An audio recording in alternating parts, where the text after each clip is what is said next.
Hello everyone.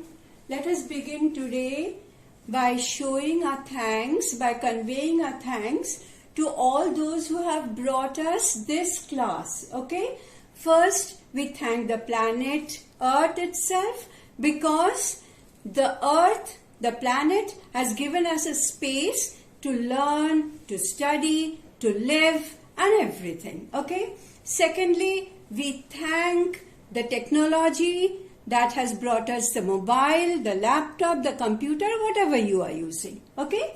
And the third is the parents who have brought you this technology to your hands, given it to your hands, whether it's computer or mobile or laptop. They have bought it and brought it close to you. Fine?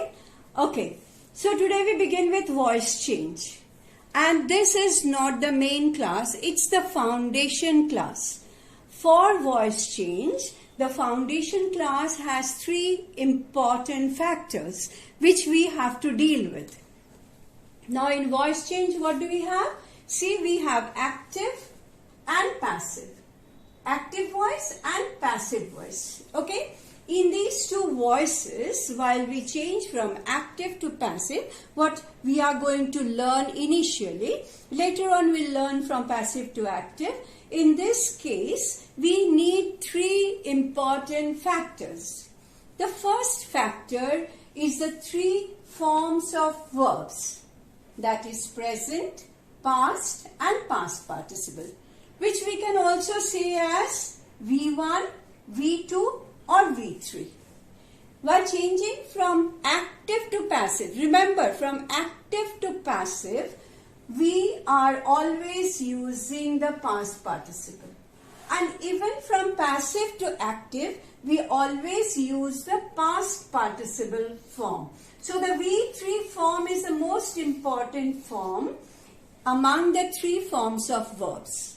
Later on, if you want, if you demand more details about these three forms of verbs, please comment in the comment box. Please write in the comment box and I'll go into details. At present, let me tell you that we need V3 for voice change. That's the most important.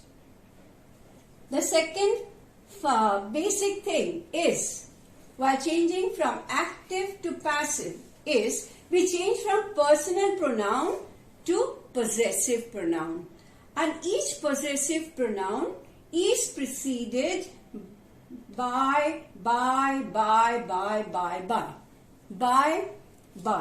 Okay, so I becomes by me, we becomes by us, you becomes by you, he becomes by him, she becomes by her, it becomes by it, they become by them. So the personal pronoun becomes possessive pronoun in the passive form. Later on, we can also go for the details. That is up to your demand. Okay?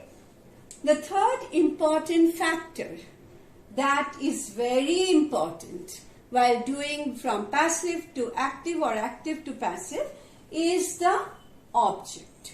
Subject-object. What is that subject-object? We can go into details later on also. But at present, let us see what is subject-object. When you ask a sentence, the head of the sentence is the subject. The doer of the sentence is the subject.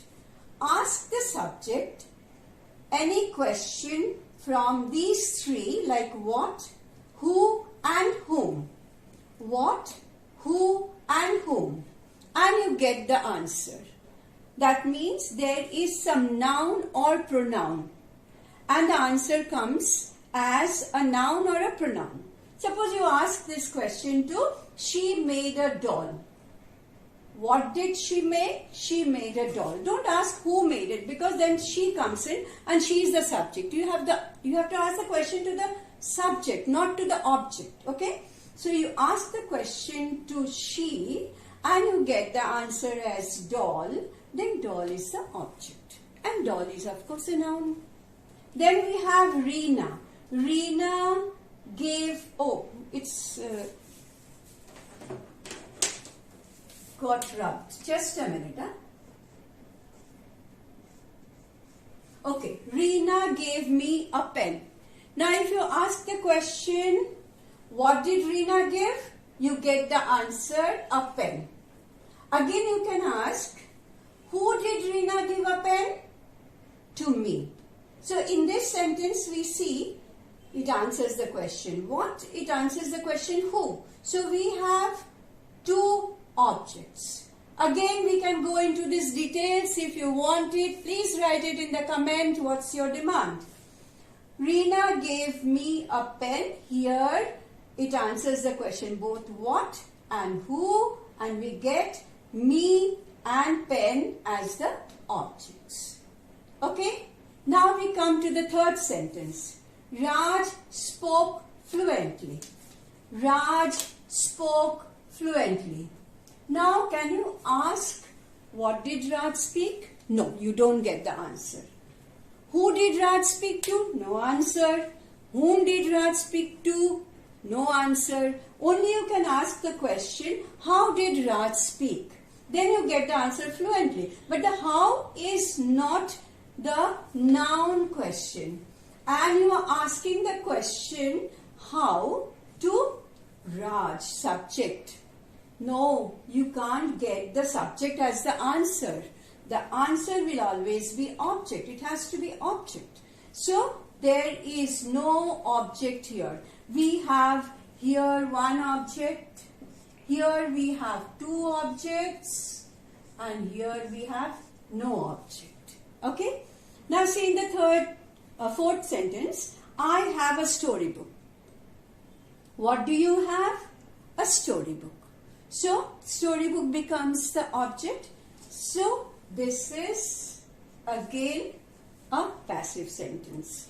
We can make it into passive sentence. Now, what do you have? You have a storybook.